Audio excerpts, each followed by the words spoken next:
Rusink, and he's gonna keep going on. He breaks free, and I don't think they're gonna catch him.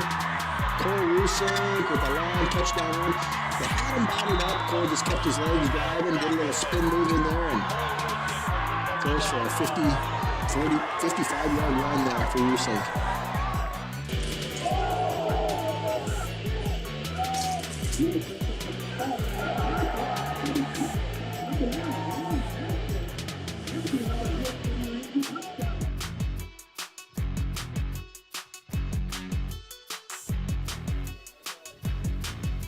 Simpson's going right up the middle again to Saxon. He busts loose. He's gone. 5-10. Touchdown, Tigers. Max Saxon goes for 38 yards and a touchdown. The tank busted through, had one guy to beat. Little contact, and that was it. Nice hole by that offensive line. And that's exactly what they're doing. They're looking for Briggs. Hemrick's got to let it go. He goes into the back of the end zone. It's going to bounce around, and the Spearfish Spartans are going to upset the #1 rated Watertown Arrows. The Arrows are going to drop an absolute heartbreaker in two overtimes.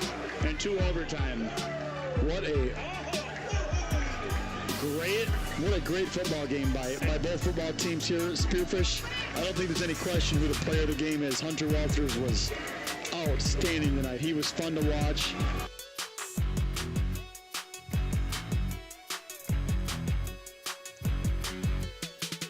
Knuth rolling out. Andy Sauce to the corner of the end zone. Oh! What a catch! There's a one-hander for Belding. Pulls it in. That one you're going to see on the news tonight.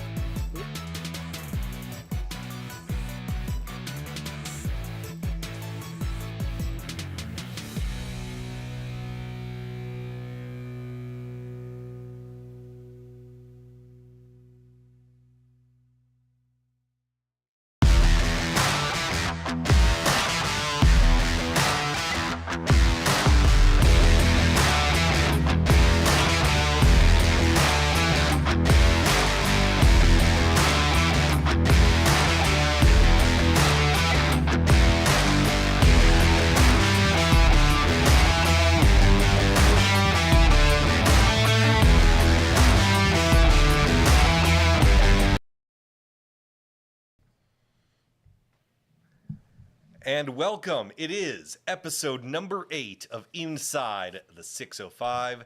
That is Jason, and I just found out William Andera. We're formal here now. Jason William Andera, David Andrew Brown. Oh, I was going to say David Patrick Brown. Patrick Brown. I guess his middle name was Patrick because of the actor Jason Patrick, but no. Not even close. Our friend Jay Elson, that's his middle name, Patrick. Well, yeah, it is. James Patrick Elson. It is. Shout out Jay Elson. If I was to change my middle name, it would be Sutherland. Jason Sutherland Andera. Yeah. I like that. Watertown legend. I was going to say, you sound like a detective in the Deep South, though. Either way. Hey, let's talk football. Let's talk about what we were actually here to talk about, which is football. 11AA continues to be the most unpredictable class of all time in any year of South Dakota high school football, at least as far as I'm concerned in the time that I've been covering it. But it was just another wild week, and believe it or not, in 11B and 9-man, we are 2 weeks away from the playoffs. And so crazy because it's almost like, I said this before, it's almost like NFL games where, you know, a team you think should beat another one, and then we're so surprised. We shouldn't be so surprised anymore. No. This happens every single week does. where somebody, whether they're on the road or at home, it doesn't seem to matter. It does not matter. We're going to go over 11AA, obviously, momentarily. Remember, you can ask this man, Jandy, anything.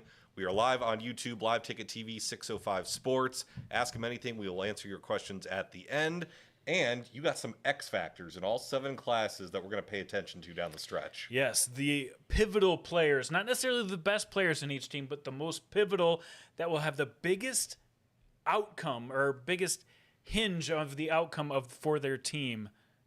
That's a lot to say, David. But It is. we will break it down in depth here momentarily. In all 7 classes. But we start, as we always do, with brownie points. Number 1 this week, Spearfish. We had talked about Spearfish. They hadn't played well the past couple weeks. They had lost to Aberdeen Central. They had a close game against Huron. You thought they were fading. So what do? They beat the number 1 team, Watertown, at their stadium, 27-20 in double overtime. How'd they do it? Watertown had control of this game, and then with, 3-4 minutes left, something like that, the pair of sophomores for Spearfish stepped up, made a huge play down the field. Vavruska caught one and turned it in, tied the game up. Watertown was not able to come back and win it in regulation. It goes to overtime, and they always pick a side of the field to play. I wish they would play on the baseball side of the field in overtime, but they Just never for do. visuals. But they never do. They always go to the other side, and from there, Spearfish, they beat them. They beat them in the line, and that's the thing people don't realize about Spearfish is we always talk about their speed, but this team can beat people up on the front line, and Watertown may have the best offensive line, defensive line combination in the class, and Spearfish hung with them toe to toe. And to me, that's how they won this game. You mentioned the big play. It was 14-7 in the fourth quarter. You mentioned Cade Varuska had a 64-yard touchdown that tied the game, sent it to overtime. Oddly enough, they both scored touchdowns in the first overtime and missed the extra point, so it added to the drama. Spearfish gets a TD in the second overtime, and then you saw on our liveticket.tv plays of the week, they held off Watertown on 4th and goal as they tried to tie it again. Yeah, and the touchdown that actually put them ahead was a botched snap, and they found a way to get into the end zone. So a lot of little things didn't go Watertown's way. I mean, these two teams are very even. Watertown did make some mistakes, too, down in the fourth quarter.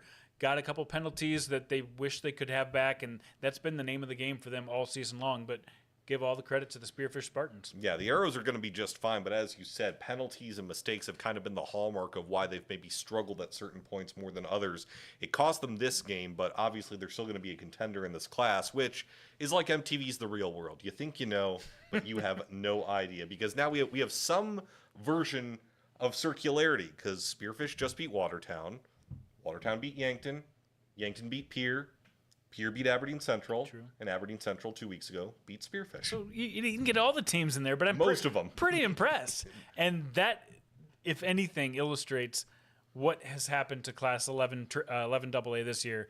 I mean, that's a testament to exactly how it's gone down all season long. Congrats to Spearfish. We're going to get into more of the 11 AA stuff momentarily. Second brownie point, Brandon Valley. This is what we were talking about a couple weeks ago. Brandon and Lincoln and Harrisburg were undefeated for so long, but we're like, we got to see what happens when they play each other. When do they play each other?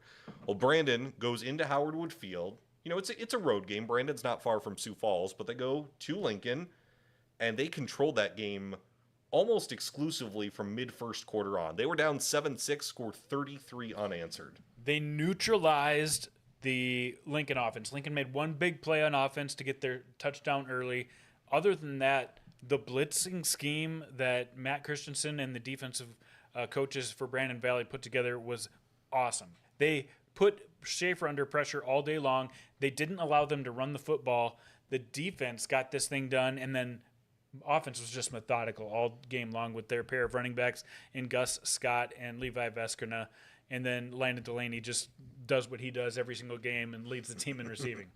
Veskerna and Scott, 150 yards combined on the ground. They each had a couple touchdowns.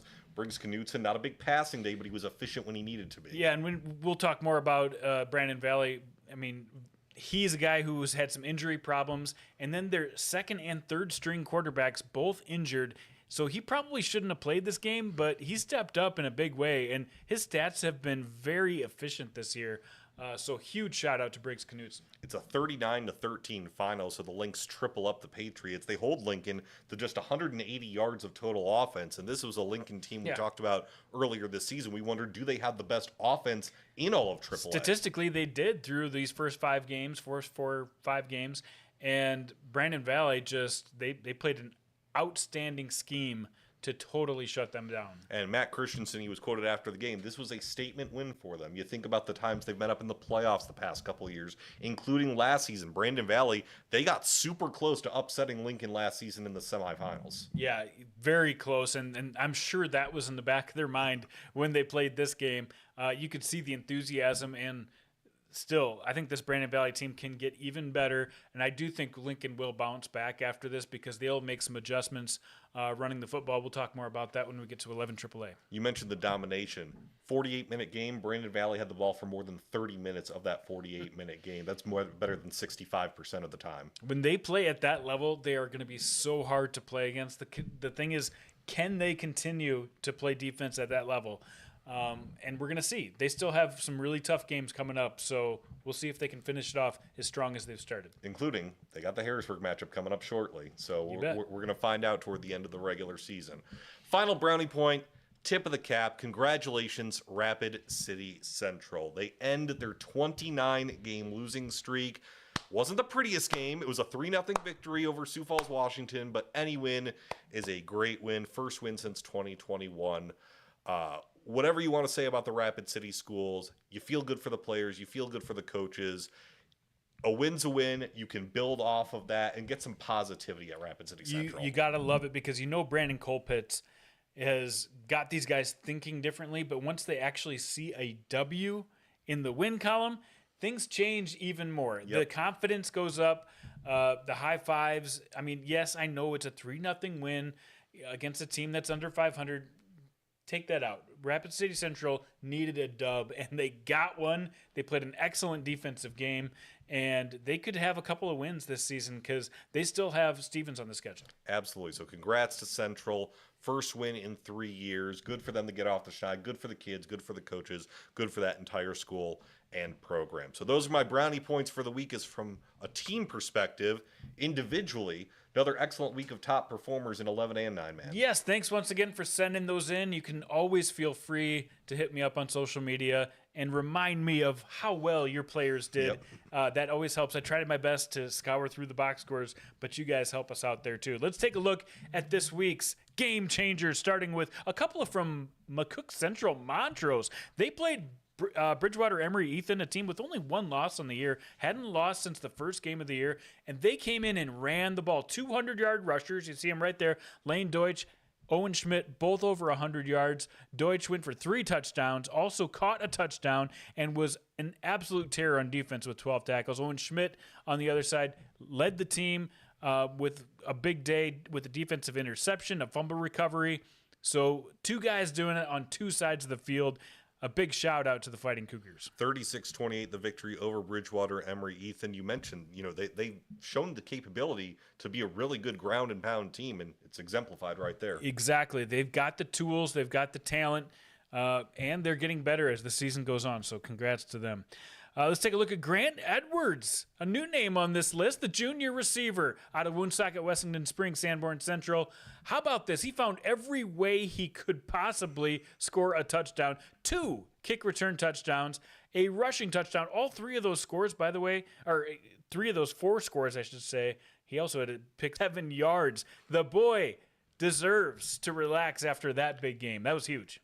You talk about teams being complete in all 3 phases. He literally scored a touchdown in all 3 phases. Big win for them against Miller Highmore Herald. Let's move on to Evan Gray. And the numbers don't shock you. 8 tackles, 2 sacks, a tackle for loss. Yeah.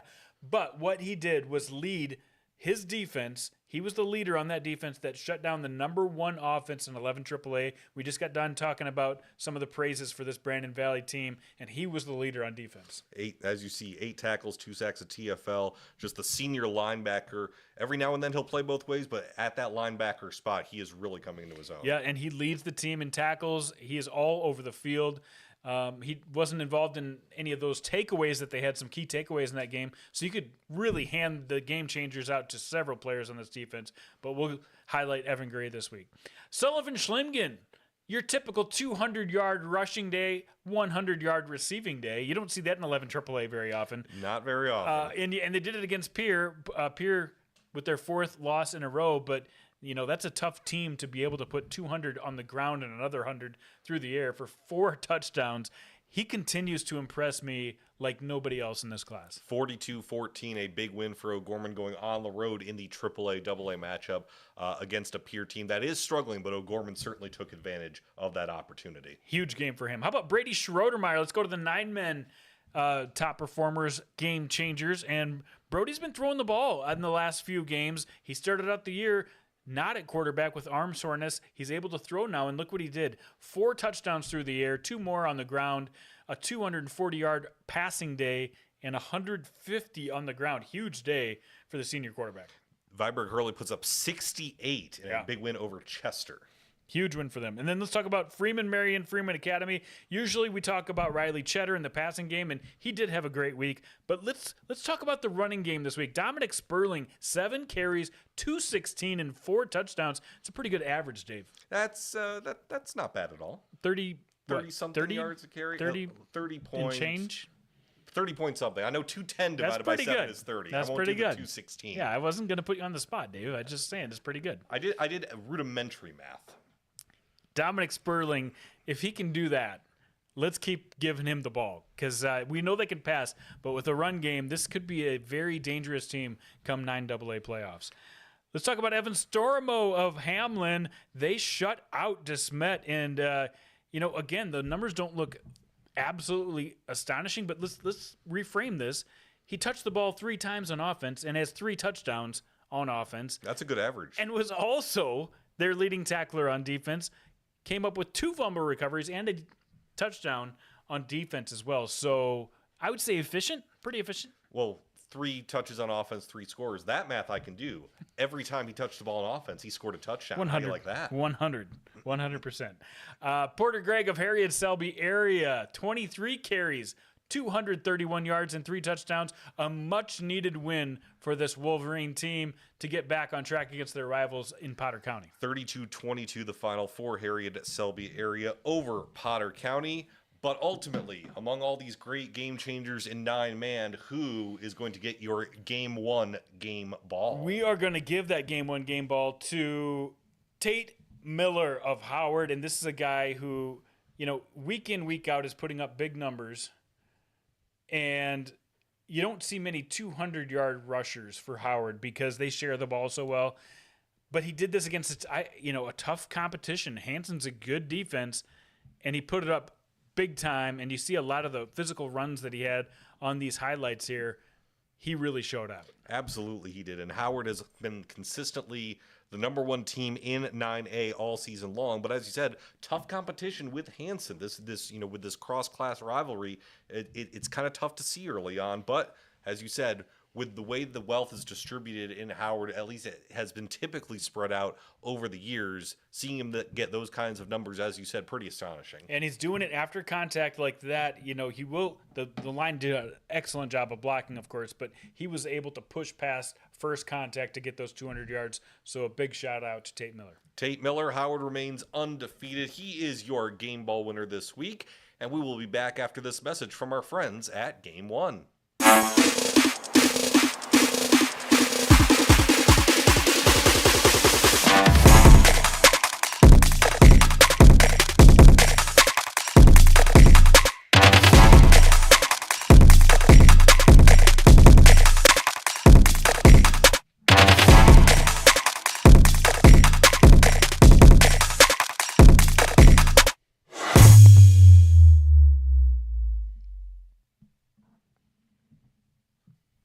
Thanks, as always, to our friends at Game 1 for sponsoring the game ball this week. By the way, I used that commercial to do some more efficient math on Dominic Sperling. The 216 divided by 7, 30.857. We'll round up to 30.9. Chad Berger, we tried our best in our minds. I used my calculator to get the exact total, so there you go. 30.857 the closest thing yards per carry. Closest thing to a computer. I try to be, or calculator at the very minimum. He's very good, guys. Well, the right combination, no matter what, is you talking with the real deal, Ryan Deal. And once again this week, a lot to discuss at both the 9 and 11-man levels. Yep, he wants to preview some of the games that he's looking forward to most. And he also talks about how close this Class 11B has been all year, maybe closer than most people think. Back for our favorite 5 minutes of the week with Ryan Deal, discussing all things high school football. Ryan, how's it going? Going good. October's here, and like we talked last week, we're getting closer and closer to the playoffs, and it's really going to get fun coming down the stretch as these regular season games finish up, and we get closer to the postseason and everything. The more we know, the less we know, it seems sometimes. And we had a few surprising results last week. Let's just start with that. For instance, Rapid City Central breaking that long losing streak with a 3-0 win of all things. Yeah, absolutely. I think anytime a team snaps a streak like that, good for them. No program, wants to be kind of a part of a losing streak like that. So good for the Cobblers and their program and everybody involved to snap, that 29 game losing streak and doing it against Sioux Falls, Washington. I know a lot of times, anytime a Rapid City school beats one of those big Sioux Falls schools, they're definitely proud of that and everything. So good for the Cobblers snapping that streak. All right, let's move on to another game that you watched last week. Let's talk about the Winter Warriors. They are getting all the votes for number one for the most part. They've got a couple with Sioux Valley, but they seem like the team to beat. But you watched them in person. What were your impressions of Winter last week? Yeah, second time this year I've seen the Winter Warriors, and like I said early in the season, winner is winner. They're just gonna chew clock, run the ball, play sound defense. But that game was right there, for the taking. Playing Mount Brennan playing 0-0 at halftime. Winner just scored couple touchdowns there in the third quarter, 16-0. But it's not like it was obviously a runaway, but by any means, MVP hung right with those guys. And I just think when you look at 11B, yeah, it's Winter, but I don't think there's much separation between Winter and Sioux Valley and Elk Point Jefferson, and even MVP and Woonsocket, Weston Springs, Sanborn Central. They played them tough as well earlier this season. So in 11B, you always got you start talking with Winter, but I think there's not a lot of separation between Winter and those other contenders. So as we get closer to the end of the season, it's going to be fun to see how 11B shakes out. Yeah, so you think it might be a little closer than some people think, and I think you might be right about that, Ryan. Let's preview a few games. Let's talk about 11-man football and another crazy class in general, 11 AA. So weird how things just continue to surprise us week in, week out. Yeah, 11 AA this year has been fun just because we just week in and week out, we just don't know. There's been some crazy results. Obviously last week, Spearfish and Watertown going right down to the wire, double overtime. Spearfish pulling that one out. And, this week you got Watertown facing T, and then Brookings facing Yankton. A couple top 5 matchups in that class. And I don't know if the results come out of that one. I don't know if we're going to figure out any more about the class than we think we know right now. I think it's anybody's guess at this point.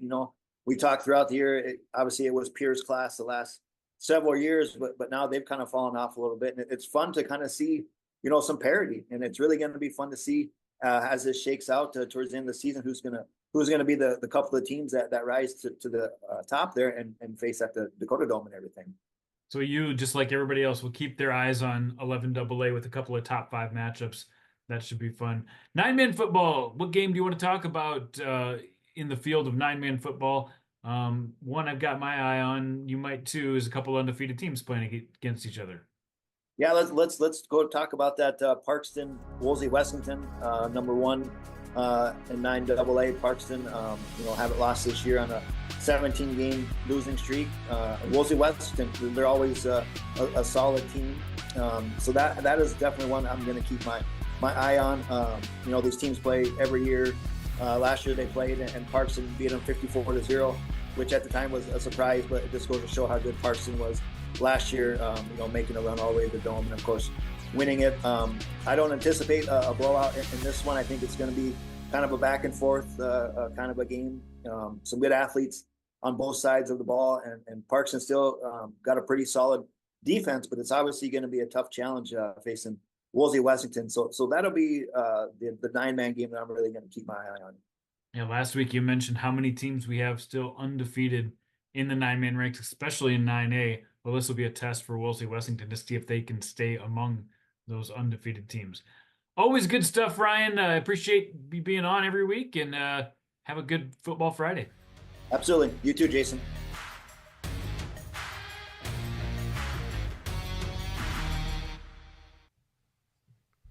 Thanks again to Ryan Deal for joining us every week from 605 Sports, and we are just definitely coming down the home stretch. Yeah, and he's looking forward to that Parkston-Wolsey-Wessington game. We'll get into that a little bit more when we get into our Wheel of Justice, but a lot of good games to talk about this week. I think it's your turn to spin this week. So, unbalanced, balanced, it doesn't matter. The wheel spares no one. Who are we starting with?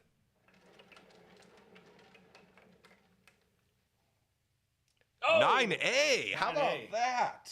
Look at that. That's the closest one we've had. All right, so what do you want to do? Do you want to do 9A, B, 9AA, and then go back to 11, or do we go all the way back around and end with 9AA? Bruce, it's your call. Yeah, we're talking to Bruce Andera off camera. He's going to decide for us. Go through the rest of 9-man, through the 11-man, then back to 9B. Or 9AA. No, Okay. no, he wants to go this way, all the way around. Oh, all the way around. Yep. Okay, so 9A up and end Yep. with I like end with that. I 9B. like that. All right, we're going to be unorthodox here in Week 8, so we'll start with 9A. I don't think we started with 9A this season. Let's do it. But we talked about Tate Miller, obviously, being your Game 1 game ball winner for Howard. Big win over Hanson, 36-6. Wall over Jones County. Warner over Redfield, 49-0. Wolsey-Wessington over Bonham, 38-14. Hardin County Bison over Dupree, 26-14. A chalk week in 9A, but now we have 4 6-0 teams in the top 4 spots. Down the stretch, who's going to separate themselves in that class? Just because obviously they're not all going to play each other, but playoff positioning is going to be interesting based on the quality of wins. Yeah, there's a reason that they're ranked the way they are, and it's pretty consensus. I mean, most people think Howard's number 1. Most people think Wall's number 2, Warner, and then Wolsey-Wessington. Wolsey-Wessington has a chance this week to dispel that a little bit because they are a much more senior-heavy team than they were last year when they got blown out by Parkston. When I chatted with Hayden Hooks this week, he said the exact same thing. Our leadership is so much different this year than it was in the past. And defensively, he thinks they're a better team as well. And Moshe Richmond's one of the reasons why. So I like Wolsey-Wessington. They do have a tougher schedule coming down the stretch, though. And Warner is a team. They're the team that's they're defending champs. And they're in third right now, even though they're undefeated. And with a new quarterback in Bakesburg, you know, they don't get as much respect as they did when they had Hunter Kramer, but maybe we should. We'll find out. But those top 2 teams, to me, are the teams that are your odds-on favorite to make it to the Dome. Yeah, you mentioned Wolsey-Wessington. They easily have the toughest game this week. They have to go to number 1 Parkston in 9AA. We'll talk about Parkston at the very end of the show when we discuss 9AA. Howard's facing Garrettson at home, number 1 Howard. Wall is facing Bennett County at home. Warner's at North Central. Hardin County Bison. They have a cross-class matchup against Faith in 9B. So when you have these teams bunched so closely together, we're going to have to identify some X factors. And again, as you said off the top of the show, these aren't necessarily the best players. They're pretty good players. They might be the best players, but some individuals who might make a difference down the stretch in this Class 9A. You know, I'm one of these people that have to look stuff up on the internet, and I had to look up what an X factor actually was. So here's what it said. The variable in a given situation that could have the most significant impact on the outcome. Is that the Webster's Dictionary definition? Yeah, I'm sure. Yeah. You type it in Google, and I'm sure that's what it was. But it did help me frame this with the player that has the most significant impact, not necessarily the best, but who's going to be that fulcrum that really decides what your team is going to do. Well, we started 9A, so let's talk about the contenders and their individual team X factors. Tate Miller of Howard, and you saw it last week. When he runs the way he does, I think it gives them such an advantage over the rest of the class right now. Remmers can run the ball. You know, they got big guys up front. They can throw the ball a little bit. Luke Kepsel can catch it. They all play defense well, but when Tate Miller gets going, that's the team that can't be beat.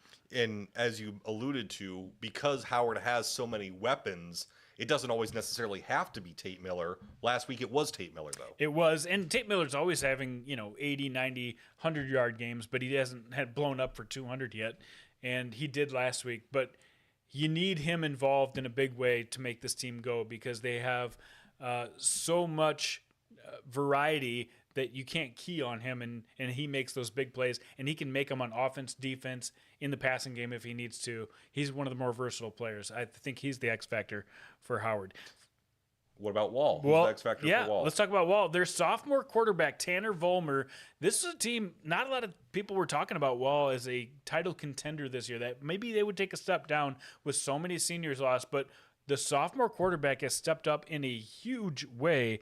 He's throwing for over 120 yards per game. He's running for over 120 yards per game, and he's not doing it on defense as much, but their defense is fine. I think he is the key to them making a deep postseason run, is if the sophomore doesn't feel too much pressure and can continue to play the way he has. Yeah, if you can play that way in terms of having a balance in terms of both the running game and the passing game, being that, cliche as it is, being that dual threat quarterback, that's a difference that can make a big difference, especially come quarterfinal, semifinal, maybe championship time. Yeah, he's definitely the X factor. When we talk about Warner, again, Drew Bakesberg, the new quarterback, I thought maybe he was, and then I looked a little closer, and it's got to be Preston Cavalier. He's a guy who's been there, done that for this Warner team, won the state championship, was a key player on that defensive side. He moves people around, and Warner's done this for years. They have one of their top defensive players is usually one of their MVPs. I mean, Hunter Kramer was the last couple of years, but usually it's one of their defensive players that steps up and really sets the tone. That's who Preston Cavalier is for Warner. And then the last guy on that list from Wolsey Weston, Moshe Richmond. Ryan Deal wrote a feature about him for 605 Sports a couple weeks ago. Just one of those unbelievable players who's really making a name for himself this year. And we've seen Wolsey Wessington guys rack up huge stats. He's more distributed across all the fields. He can run, he can receive, but the stats I saw on defense were the most impressive. 16 tackles for loss, 3 sacks, 2 picks on defense, a touchdown and a fumble recovery. He really has elevated the defensive play for Wolsey Wessington, and that is one of the areas they really need to improve this year. We will see how much of an X factor he is on Friday against Parkston. Again, that big matchup. They go to Parkston, number 1 in 9AA. So yeah, very interesting down the stretch when you have all these undefeated teams. What's going to separate them as we head to playoff time? All right, we will go upwards to 9AA and talk about exactly what we were talking about in terms of Parkston. Parkston obviously doing well for itself. Over Platte Geddes 46-12. Hamlin over DeSmit, you mentioned that earlier, the shutout 64-0. Elkton Lake Benton, a shutout of their own 42-0 over Garrettson. Viborg Hurley over Chester 68-25. TDA ACDC, they lose to Avon, a 9B 9AA matchup, but of course Avon number 1 in 9B. What stood out to you overall? Actually, I should mention a couple of teams receiving votes. Hill City and Kimball White Lake both had shutout victories this past weekend. Kimball White Lake over Stanley County 55-0. Hill City over Phillip 53-0. Anything notable stand out to you in 9AA? It shows me the depth, and what TDA ACDC did against Avon shows me the depth of 9AA, because I don't even have them ranked in my top 5. I think Kimball White Lake is probably a top 5 team over TDA ACDC, but they had the lead at halftime against Avon, and most of the game they give up a couple of huge plays at the end of the game to Avon, which cost them. But it does show me how deep 9AA really is. And do we even know how good Parkston is right now? We know they're not having any problems so far. Right. But do we know that they're the best team in 9AA? It's really hard to tell. Elkton Lake Benton and Hamlin might have an opportunity to stake a claim as the top team in 9AA. So we know it's deep, and we are not sure. I don't think we're sure who the best team is in 9AA yet. And for Hamlin, they're going to be off this week. They're 7-0. But for Parkson, this is the second straight week they're going to be facing a 9A opponent. So again, it's not that these 9A teams are bad necessarily, but when you have these cross-class matchups, because 9-man is just, so big and you got to play cross-class, it is kind of hard to objectively judge. I think with Parkson, again, not that they're not good, but being the state champions and not having lost, you kind of keep them in that number 1 spot until they prove otherwise. Exactly, and it's a very physical team. They've shown they can pass when they need to. They don't do it often, but really, Parkson comes up with big plays when they have their back against the wall. Usually, it's Coulter Kramer making one of those big plays, and that's a good segue into our X factors. Absolutely. Who are your big X factors in Class 9AA? Well, Coulter Kramer last year missed some time for Parkston, and they didn't skip a beat without him. This year, he can't miss any time. They would not skip a beat without Coulter Kramer. Offensively, defensively, you see him in that picture trying to catch a football. He can do it, and receiving-wise, he is the guy that makes that team go for sure. Absolutely. And then you look down the line, Jackson Wadsworth for Hamlin. Again, Hamlin has a bevy of weapons, but what makes Wadsworth the big X factor? Well, Wadsworth has really stepped up. He went from a sophomore who got good playing time on both sides to being a leader on defense and their top passer. I mean, they use 2 quarterbacks in their system, but he is definitely the top passer for Hamlin so far this year. He has thrown for 76% completion ratio this year, 22 touchdowns to just 1 interception. They give that passing element that most teams in 9-man football do not have, and it's because of Jackson Wadsworth. And then you don't even think he's also their leading tackler on defense. Yeah. As a junior with all these stud seniors playing around him, he has really stepped up and made a name for himself this year. Absolutely, he has. Again, Hamlin 7-0. They are off this week before they have their final regular season game. So it'll be interesting to see how the Chargers kind of use this time. Bye kind of comes at a perfect time. You get a rest right before you rev up for the postseason. A couple other quarterbacks on your list. Yeah, Colt Beck, another guy, both offensively, defensively, running the football, passing the football. He does a little bit of everything. I can't wait to see Elkton Lake Benton when they play a little tougher competition to see how he does. And then Brady Schroedermeyer, maybe one of the best athletes in this entire class for Viborg Hurley. And you saw it. He didn't play early in the year at quarterback. He was more of a receiver and a defender. He had arm issues. He's come back in 2 out of the last 3 games and thrown over 200 yards, getting 4, 5, 6 touchdown games. They are a different team with him at quarterback. And Viborg Hurley this week is going to be at Hanson in 9AA. So another cross-class, or it was a cross-class matchup last week for Hanson Howard. This week they're in their own class facing a tough Viborg Hurley squad. And as we mentioned, Parkson's going to face Wolsey Wessington. That's the cross-class matchup from 9A to 9AA.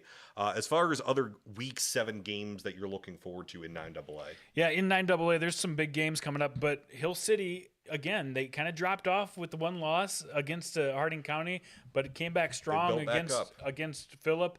They've got one of the best athletes in Devin Bueller, and now take on a strong 9B team against Kadoka this week. So, again, they've got to flex their muscle a little bit if they want to prove that they're going to be a team to be reckoned with in the playoffs. So I like them. And then I've got my eye on Viborg Hurley as one of the more improved teams in the second half of the season since their loss to Elkton Lake Benton. We'll see if they can keep it going against Hanson, who does not have a key victory yet. That would be a huge game for Hanson to be able to knock off Viborg Hurley. They have the potential to do so, but I really like the way the Cougars are playing right now. Yeah, Hanson has had a pretty tough schedule here down the stretch. Should be interesting against Viborg Hurley. Other top 5 things to know about. TDA ACDC is at Colombe in 9B. Elkton Lake Benton is at Dubrook area in 9A. And as we mentioned, Hamlin is off this week. Moving on up into the 11-man ranks. We are at 11B right now. Again, we need those fish weights. Chad Berger, if you want to send us those fishing weights, we will happily shout out more Taco John's, Atomic Wings, whatever you want us to do, even though I just did it right now. But send your fishing weights no matter what. In 11B, the big matchup was Winter and Mount Vernon Plankington, and it was a 16-0 game. Winter obviously flexing its defensive muscles, but only 16-0. MVP, which we've talked about for weeks, they're legit. It was tied at halftime, Dave, and this is a team that played with confidence on their home field. Winter pushed a couple of big plays, and they did one through the air. They attacked with the pass, with Carson Keyser catching a touchdown pass, which you hardly ever see with Winter, and then they had a good fourth quarter drive to top it off for a 16-0 win. But like Ryan Deal was talking about during the Real Deal segment, not a huge difference between 1 and 5 on this list. We're still not sure how good Winter is, and of course they're still not 100% healthy. No, obviously not, but remain undefeated.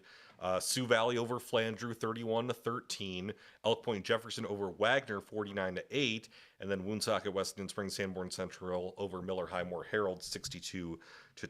So the top 5 stands for Mount Vernon Plankington, all won this week, but with MVP playing close against Winter, how do you distinguish this 1 through 5 right now? Well, I think we've got the rankings just about right now. Sioux Valley gets a test this week, a little bit more of a test this week against Beersford, and then the huge test in the week after against Elk Point Jefferson. So we'll really have an idea right there. Whoever's going to earn that home field throughout is going to have to win that game, I believe. But I still think Winter's the best team, top to bottom. They have some vulnerabilities, but for the most part, you're going to have to play Winter style and beat them on their own game. And of course, all these top teams have certain players that might make a difference on the stretch. Who are your X factors in 11B? Well, we mentioned Carson Keyser.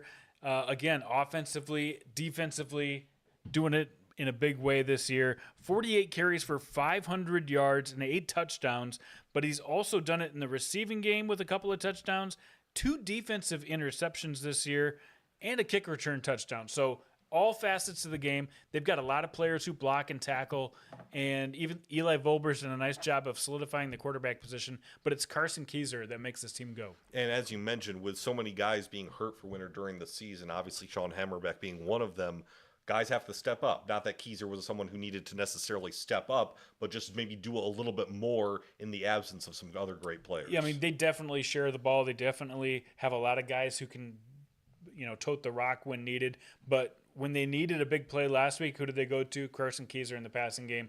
I think that's huge, and he's really their X factor on this team. And then we've talked about Donovan Rose on the show for pretty much all season for Sioux Valley. Yeah, and he missed a couple of games due to a finger injury, and he came back with a vengeance.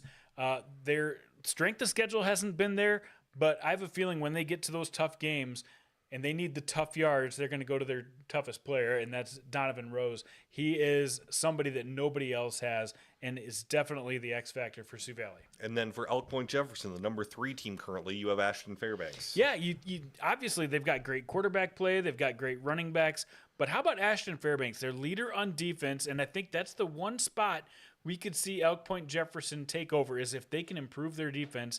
He's a guy who makes big plays on the defensive side, but he also is their leading receiver, and he's the touchdown guy. When they need a big score in the red zone, they're looking to Ashton Fairbanks, and he's been a captain now for 2 years for Elk Point Jefferson, and in a strange way, he's the focal guy that I think is going to vault this team either to the dome or send them home early. Remember, their one loss earlier this year was a close game against Winter, 18-8. They got Flandreau this week, but as you mentioned, they've been a battle-tested team over the past couple of years, and Ashton Fairbanks will certainly have something to say about that down the stretch. And then for Woonsocket, Weston, Springs, Sanborn Central, we talked about how they were able to put up, offensive numbers against some of the better defensive teams, and Holden Havlick's obviously a big part of that. Yeah, Ryder Mahalik does a great job of going up and getting passes. He's unguardable, but Holden Havlick is the key to this offense, because in 11-man or 11B football, they're the one team that can move it down the field in a hurry if they're down, and they can have confidence in their passing game to get them in position to win.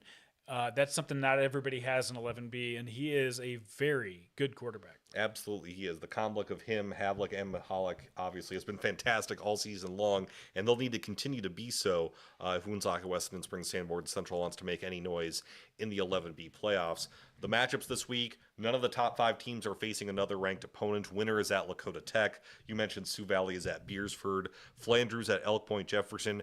Chamberlain is at Woonsocket, Weston, and Springs Sanborn Central. And then Mount Vernon Plankinton is at Miller Highmore Herald. So I don't know if we're going to see a lot of movement after this week. Yeah, I don't think there's a lot of big movement. I do have my eyes on Clark Willow Lake at Mobridge Pollock. They are receiving votes, yeah. Mobridge Pollock 4-2. Clark Willow Lake we talked about as a second-half riser a couple weeks ago. Well, they're following suit with just the one loss this year to Sioux Valley. If they're moving in the right direction, they're going to have to get past the Tigers. That's going to be a really good game. Let's move on. 11A, moving on up, and for all the things that are sometimes muddled, it's nice to see just Sioux Falls Christian continue to establish themselves as the class of Class 11A. 43-7 over Vermilion. Lennox beat Canton. Again, Canton's had a bit of a free fall here, but they've faced some tough opponents. 44-16, the Orioles over the Seahawks. Del Rapids West Central, that was the game we were kind of looking forward to the most. The Couriers over the Trojans, 26-0. Dakota Valley over Beersford. Madison over Tri-Valley. Madison starting to receive some votes as well. What stood out to you from Week 6 in 11A? Well, Lennox, I thought was maybe going to prove me right of their ups and downs. They started out a little bit slow against Canton, but then they found the pedal and pushed it to the metal. They got it done in a big way against Canton and solidified themselves as one of the elite teams in 11A. So I was happy to see Lennox finish that game the way they did. And then Del Rapids has made such huge strides since that first game where they lost to Dakota Valley. Their running game is so solid right now. They've got really good quarterback play, and I was at that game, and their defense is so much better than it was early in the season. They figured a lot out. Watch out. Del Rapids could be a real contender coming down the stretch in 11A. That's the old never underestimate the heart of a champion. It's a different team. It's a different style just a little bit. But Del Rapids, as you mentioned, they had that early loss to Dakota Valley, but they've just been slowly rising and being the consistent Del Rapids team we've come to expect over the years. Yeah, and it's a team that has some explosive players. They throw the ball a little bit more with Derek Genslinger coaching this year than they have in the past. And I think that makes them a little bit more dangerous. They've got guys like Tad Jaden who can go up and get passes. So I like this Del Rapids team, and I like the improvement that they've made throughout the season. A shutout victory at West Central, number 3 over number 5. Dakota Valley over Beersford, as I mentioned, 33-12. Well, we've talked about most of the top 3 teams. Who are going to be the big X factors for these 11A teams down the stretch? Those 3 teams that we talked about, those are the teams I'm going to talk about with X factors. They can get their team not only to where they want to go, but challenge for a title. And it's Cole Snyder for Sioux Falls Christian. Again, a guy who does it on offense, on defense, and on special teams. He's been there, done that for the last 2 years for Sioux Falls Christian.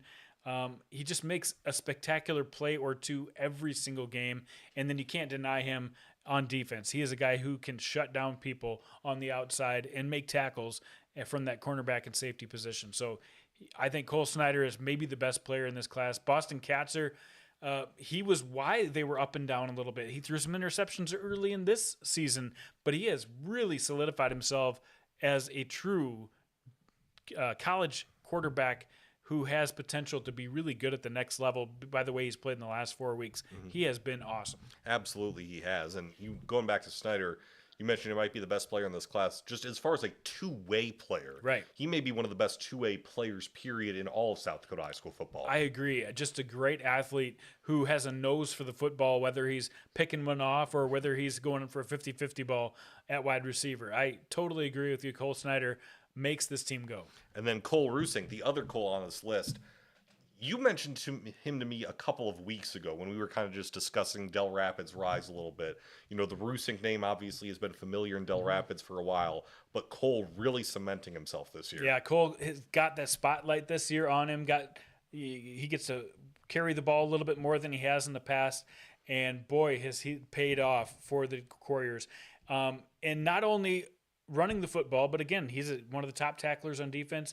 But in the special teams game, he's returned a couple of touchdowns, and I think he's had 3 or 4 returns for touchdowns called back because of penalties. I mean, obviously, that's going to help you a little bit, but it does show the threat that he has anytime he has the ball in his hands. Absolutely, he does. Those are your big X factors in Class 11A. The matchups this week, very interesting. Sioux Falls Christian is home for a cross-class matchup. 11B Bridgewater Emory Ethan comes to Sioux Falls. Number 2 Lennox is at Madison. Madison starting to rise a little bit. They're receiving votes in the top 5 poll. And then the big ones. Canton also receiving votes. They are at Del Rapids. We'll see if the Seahawks can stop their little run here as far as not playing maybe up to what they would like to play up to versus a Del Rapids team that's really rising, kind of 2 teams going in opposite directions.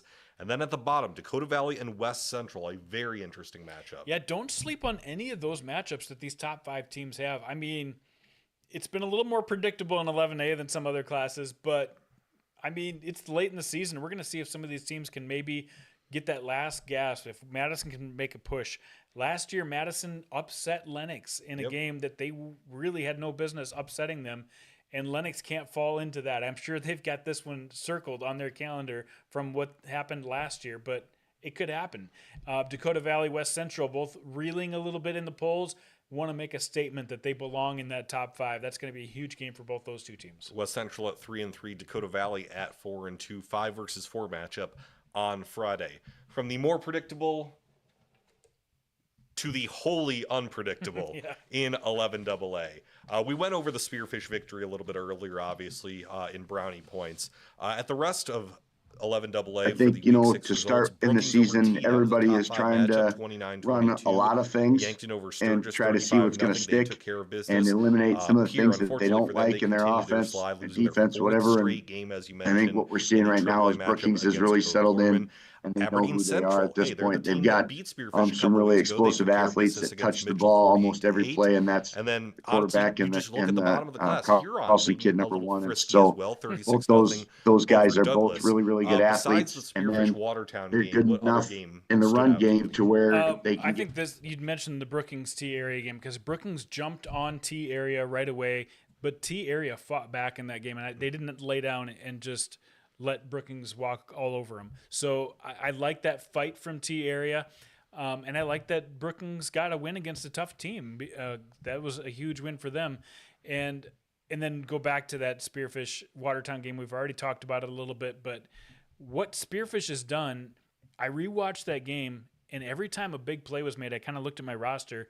Other than Hunter Walters, so many sophomores and juniors, even on the line, even blocking, even making big plays on special teams. So many sophomores and juniors.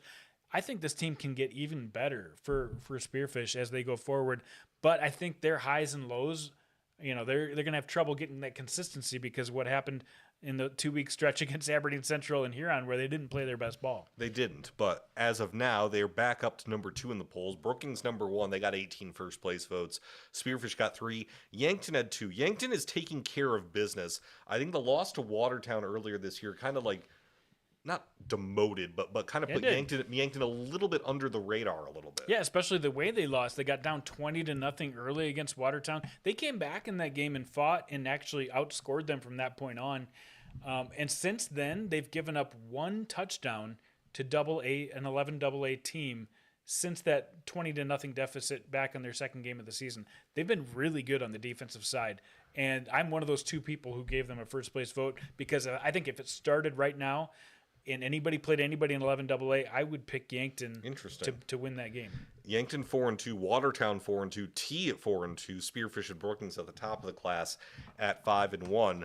For all the unpredictability, these X factors might be the most important X factors in all of South Dakota high school football. It really is. There's certain people that have to play well for their team to play well, and we talked about how unpredictable 11 AA is. Well, these guys have got to be rock solid down the stretch. Let's look at the X factors for 11 AA. I think, to start in the season, everybody is trying to run a lot of things and try to see what's going to stick and eliminate some of the things that they don't like in their offense, their defense, whatever. And I think what we're seeing right now is Brookings has really settled in, and they know who they are at this point. They've got some really explosive athletes that touch the ball almost every play, and that's quarterback and the Kowalski kid number 1. So both those guys are both really, really good athletes, and then they're good enough in the run game to where they can get play action, and then that's where the Tetzloff kid shows up, because they've got a big target at the tight end who can take care of the middle of the field, whether he's going to be blocking in there or catching a pass. Double-digit game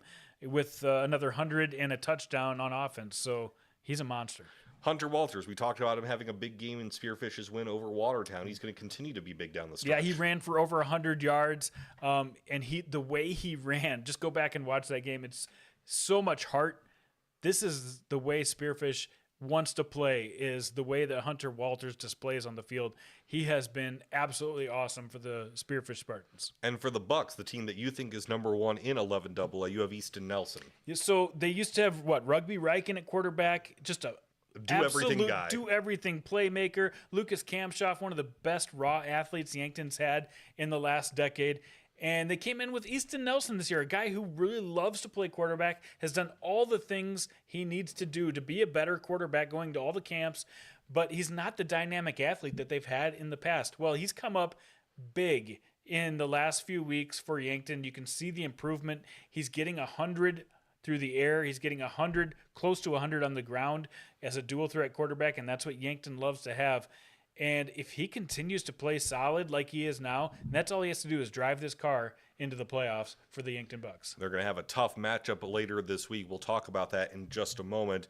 And then, of course, Spencer Winch's for Watertown. He's a veteran who's been around, and after the loss to Spearfish, they're going to need to buckle down, and Winch's will have to be, one of the drivers for this Arrow squad. Exactly. We've been talking about a lot of mistakes that Watertown has made as a team. Well, you look back at the tape, and it's not Spencer Winch's making the mistakes. He's making huge plays on the offensive side. He is their defensive heart and soul, and I think they're going to have to get more leadership out of Spencer Winchester. Not that he hasn't been providing that, but even more as a guy who can just absolutely get it done and really keep the mistakes to a minimum. He's going to have to show that leadership to get Watertown back in the driver's seat in 11AA. And speaking of which, this week, more important matchups in this class. Huron Aberdeen Central kind of fighting for playoff positioning there at the bottom. Pierre at Sturgis Brown. All of a sudden, the Governors looking very vulnerable. I believe it was a question a couple weeks ago. Could they miss the playoffs? It's not out of the question at this point. Douglas is at number 2, Spearfish. But then we have I think, to start in the season, everybody is trying to run a lot of things and try to see what's going to stick and eliminate some of the things that they don't like in their offense, their defense, whatever. And that's going to be a huge test on Friday. Yeah, I love that one because, I'm got a lot of confidence in Yankton, but now they're playing a great defense that has really started to gain some confidence on the offensive side as well. And this week I tried to catch up with both coaches. I got Brady Muth of Yankton. Brady Clark has been sick this week, so we'll give him a pass. But I did talk to Brady Muth about this matchup, and here are a few of his observations. I think, to start in the season, everybody is trying to run a lot of things and try to see what's going to stick and eliminate some of the things that they don't like in their offense and defense, whatever. And I think what we're seeing right now is Brookings has really settled in and they know who they are at this point. They've got some really explosive athletes that touch the ball almost every play, and that's the quarterback and the Carlson kid, number 1. And so both those guys are both really, really good athletes, and then they're good enough in the run game to where they can get play action, and then that's where the Tetzloff kid shows up because they've got a big target at the tight end who can take care of the middle of the field, whether he's going to be blocking in there or catching a pass. If you remember all those years ago, back when Josh Barai was at Brookings and Yankton were fighting for that number 1 spot down the stretch.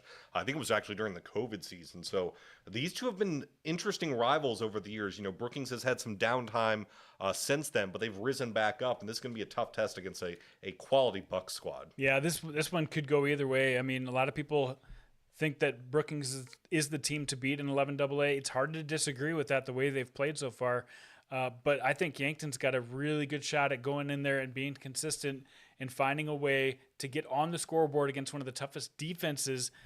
Both these two teams playing outstanding defense in the last couple of weeks. So, again, I think we'll see a really low-scoring game, and I think Yankton's speed on the outside might be the difference in this one. It is number 3 against number 1, Yankton at Brookings, and again, another top 5 matchup. T is at Watertown, 5 at 4. Moving on up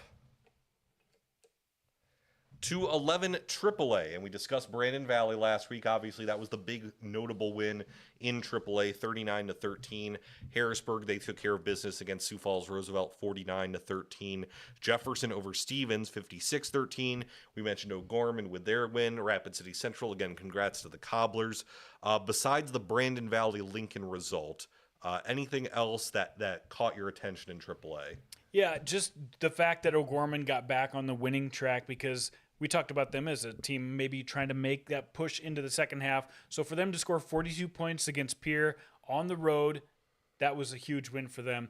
Harrisburg doing Harrisburg things, and I think we sometimes forget about them a little bit because they haven't had a tough test, a huge test yet. So for them to just continue to be consistent and get the points on the board like they have, I mean, don't forget about the Tigers. Yeah, it's they've just been so efficient that it's just, kind of old hat at this point for Harrisburg. Yeah, they got a couple really tough games coming up, though. Absolutely, which leads us into our big X Factors. You could choose so many different people for X Factors in AAA, but you got it down to 4 right now. Yeah, of the top 4 teams, the teams we've been talking about all year, who are those players who are going to be pivotal for their teams? And I think Braden Feldy, I mean, you can mention so many different guys offensively and defensively, but Feldy, he's had several weeks in a row now where he's come up with an offensive touchdown and a defensive interception in the same week. Huge impact on the game, no matter what he's doing. Statistically, last week, just 3 catches, but 2 of them were for touchdowns. He ran a touchdown in and 2 defensive interceptions. So that's the kind of guy you get with Braden Feldy. And you saw that amazing one-handed catch that he made in our live ticket plays of the week. And he's someone who who exerts a lot out for Harrisburg. He does a lot for the Tigers. He is, and they need him on the field in a bad way when they need a big play. That's the guy that they've gone to all season long. And speaking of big plays, Landon Delaney is Mr. Big Play for Brandon Valley. 47% of the team's receiving yards this year, Landon Delaney, and they haven't necessarily needed him that often. They haven't had that many close games, but when they do, they go to the man who's going to be a jackrabbit next year, Landon Delaney. He's been a touchdown machine. He scored 10 touchdowns offensively out of the team's 31 touchdowns. So he is a huge part of what Brandon Valley does through the passing game, and he's done it with backup quarterbacks or with a hurt quarterback and a first-year quarterback in Briggs Knutson. So they really need him to step up and get huge openings to make this offense go, and that's what he does. He runs excellent routes, and he's one of the fastest guys you'll see in this class. And speaking of fast, even though he was shut down this past week, Josh Myers for Sioux Falls Lincoln. Yeah, Josh Myers probably wasn't 100% physically, and it showed last week. They were not able to run the football, but he still has 409 yards rushing this year, 6 touchdowns, and is averaging nearly 8 yards per carry. And I think that's the difference. We talk about Schaefer all the time with Lincoln, but when they run the ball, they are really tough to beat. So Josh Myers is going to be huge for them. And then Ethan Swenson is a quarterback that has grown into his own a little bit over the course of the season. Yeah, confidence-wise, I really think he's turned the page in the last couple of weeks. In the last 2 weeks, 72% completion, 554 yards, and 6 touchdowns thrown for Ethan Swenson. That was not the kind of numbers we were used to seeing Ethan put up. And Davion Simonson not getting as many yards offensively through the run, and Ethan has been fine. He's picked up that slack, distributed the ball, several different receivers. He has really looked like that senior quarterback that they've needed. He has to continue to play like that to give Jefferson a chance. He's going to have to continue to play like that this week in our big matchup. Number 4 Jefferson at number 1 Harrisburg. Only matchup in AAA between 2 top 5 schools. Yeah, and don't sleep on this one, guys. Jefferson's really good. They can match up man for man, size-wise, from their offensive line to Harrisburg's defensive line. Sam Knuth, Ethan Swenson, 2 good senior quarterbacks. A lot of great matchups in this one. Number 2, Brandon Valley. They have their cross-class matchup against AA Mitchell. That one in Mitchell. Lincoln hosts Rapid City Central out at Howard Wood Field. We mentioned number 4 Jefferson and number 1 Harrisburg. Number 5 O'Gorman against a Sioux Falls, Washington team trying to bounce back from the Rapid City Central game. Before we move on to 9B, remember your last chance to Ask Jandy Anything. Any questions, we'll answer them at the end of the show. But now we will go all the way back around to the end and finish, if this weighted wheel sticks, we will finish with 9B. And Avon, the big win over Trip Delmont Armor and the Central Dakota Christian, 9B versus 9AA. We kind of knew this was going to be Avon's toughest test, and they passed it. They did, and honestly, this game came down to 2-point conversions. The first 3 touchdowns that TDA ACDC scored, they did not convert the extra point. Avon did, so they built up that 6-point lead. From that point on, they were in control of this game. But the first half, they did not look like the better team. They really lit a fire in that second half, and Isaiah Meyer played his role, as he usually does, breaking some big ones. And they had the pass. I saw them pass it 3 times. I didn't see their stats, but I was watching the game, and I saw them pass it 3 times. So they're putting it on film, folks. They can throw the ball. Del Rapids St. Mary's was off last week, so was Canastota, your number 2 and number 5 teams. Faulkton with a win against North Central in a 9B, 9A matchup. Sully Butte's a shutout victory at Faith, so Faulkton and Sully Butte stay in place. Honestly, the top 5 all stays in place. But you mentioned it for Avon. Isaiah Meyer, obviously a big X factor. Who are some of the other X factors, including Mr. Meyer? Well, Meyer, first of all, about 150 yards rushing per game. He scored 19 offensive touchdowns, and that's not including what he does on defense and special teams. So he's been huge. But how about his counterpart on defense? Alshamon Gunter, he could be the defensive player in 9B right now. He leads the team in tackles, sacks, tackles for loss. Even though he's missed a game this year, he leads in all those categories. And when they needed a huge play on a 4th down stop against TDA ACDC, the tackle for loss went to Alshamon Gunter. He came up big for them. Absolutely, he did. And Avon remains undefeated at 6-0. They have Scotland Menno this week. And then this is a guy you've talked about in weeks past, Lincoln LeBrun for DRSM. Yeah, this is a team not many people were talking about at the beginning of the year in 9B. They were like, this is a really young team. They're not going to be able to get it done. Well, this junior has stepped up in a big way. Again, offensively, defensively, a guy who can make plays for Del Rapids St. Mary. And if they're going to challenge in this class, they're undefeated right now. If they're going to challenge, they need LeBrun to step up even more.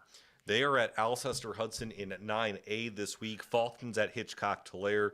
Harriet-Selby's at Sully Buttes. Canastota in a cross-class matchup against Chester. Among those games, honestly, I think the Del Rapids St. Mary Alcester-Hudson game is probably the most intriguing, just because when we were talking before the show, the last time the Cardinals faced an opponent in a different class, they had a shootout with Centerville. Yeah, and Centerville and Alcester-Hudson, similar teams. So, excuse me, but I really think that this is going to be a huge game for Dallas St. Mary's. If they want to prove that they can contend in 9B, they're going to have a good showing against the Cubs, and the Cubs are a quality opponent. That they are. So that's a look at 9B. It is time, if the wheel stays on the question mark, to ask Jandy anything.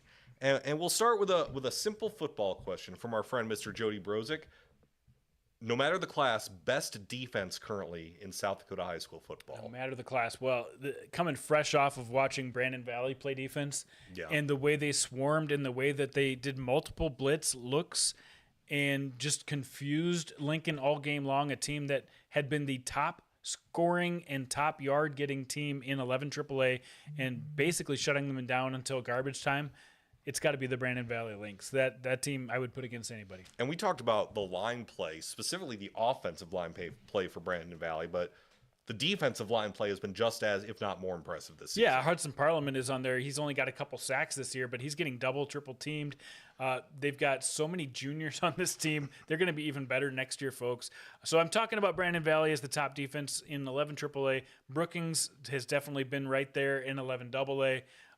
Winter has been awesome this year, shutting down MVP in 11B. Yep. Sioux Falls Christian, there's so many good. The top teams are all the top defensive teams right now. Absolutely. We'll switch it up a bit. Our friend Mr. Berger, favorite buffalo wing sauce. What's a sleeper here? It's probably egregious, but I think the orange sauce that they have at Buffalo Wild Wings is surprising. So like orange chicken, basically. Orange chicken, yeah. So it's basically like Chinese with hot sauce. Yeah, it's Absolutely. Great. I'm a garlic parm fan. No matter where you go, garlic parm, I will take that pretty much every single time. Let's see. What else do we got? Harrisburg, do they have the toughest schedule of anyone the next 3 weeks? Oh, yeah, for sure they do. Jefferson, Lincoln, and Brandon. Yeah, exactly. Or Jefferson, Brandon, then Lincoln. That's the order. Exactly. Yep. Yes, for sure. They are going to be tested. And it's funny how that happens because that was basically O'Gorman's schedule at the beginning of the year, and now they get the tough schedule at the end of the year. So I think you'd rather play it at the end of the year when you're getting ready for the playoffs. Yeah, it's going to be very interesting to see how AAA sorts itself out down the stretch. Garrett Kniebel, I don't know if we can go through top 5. We'll just do one. Most iconic South Dakota high school football uniforms and helmets. Iconic. I'll go old school. I like the old. I'm a fan of throwbacks because they look classic both now and then. I'll do 2. I'll do the old O'Gorman green uniforms. And then the old, not the new school, but the old school, like 15, 20 years ago, Washington Warrior, black and orange. Yeah, definitely good. I think a lot of people, and I like them too. The Hamlin uniforms are sweet. They're clean. Just because they're clean. They got the powder blue with the gold. A lot of people like that. I like McCook Central Montrose's look because it's a sharp green with the Kelly green edged in black, and I'm a fan of black for accent colors all the time. So I think of that one, and helmet wise, I mean, there's a ton of great helmets. Well, you got a lot of great helmets here on display. Not all of them are visible right now. Not all of them are, but I don't know. Give me a little more thought on that. Maybe I'll DM you. Ryan Deal rightly pointed out West Central just because of all their dominance, the West Central Trojan helmet. I like the helmet, but it's always, I don't know, it always bugs me a little bit that they use different blues. They got navy blue. Sometimes they'll use royal blue. I don't know. I'm not a fan of that. All right, we will do 2 more. One of them from Mr. Berger, best donuts in South Dakota. Best donuts in South Dakota. I was just going to say, I when I went to watch SDSU in Buffalo, I had the most amazing donuts I've ever had in my life. But best donuts, the Quick Star donuts are really good. They're really good. And Hy-Vee several years ago stepped up their donut game, which really made me a fan. Daylight Donuts is another one that's gone away, but I used to absolutely love. And Flyboy is always good too. But you have to be really ready for a sugar rush to take the Flyboy donuts. In South Dakota, I will go with the Quick Star Cream Dunkers, the ones that are kind of ridged. I like those. All time, though, a hot Krispy Kreme anywhere you go is the best donut of all time. End of discussion. And then finally, a nice note from CR Libis asking, we need you guys back for a Friday night post-game show. Can we make that happen? I won't promise anything, but I will say we do miss the Friday night show. Oh, the Friday night show was so fun. It's a jumble of things coming at you, but we were able to, get to game, not only get to games, but actually explain what happened in those games. And I think that was the difference between what we did and a lot of other people do. And working with Dave. Of course. I mean, it's great. Working with Jandy, working with Jody Norstead. Yeah, all those guys. Our entire crew over there. Tom Neiman. The old Varsity Sports Live. We love doing it, but we love doing this. We love doing Inside the 605 here with you guys on Wednesday evenings. So we'll see if you guys like what we do. Maybe we'll expand next year. I have no idea. We'll see what happens. But Mr. Libis, thank you for your positive comments and positive things you get to say about our coverage. Let's see. We have gone more than an hour. So I appreciate you all tuning in, sticking around as we discuss things. We are heading down the home stretch. For Bruce Andera, Hannah Rowe, Jason Andera, I'm David Brown. Thanks to everyone, Ryan Deal as well. And thank you for watching Inside the 605 Episode 8. We will see you right back here next week.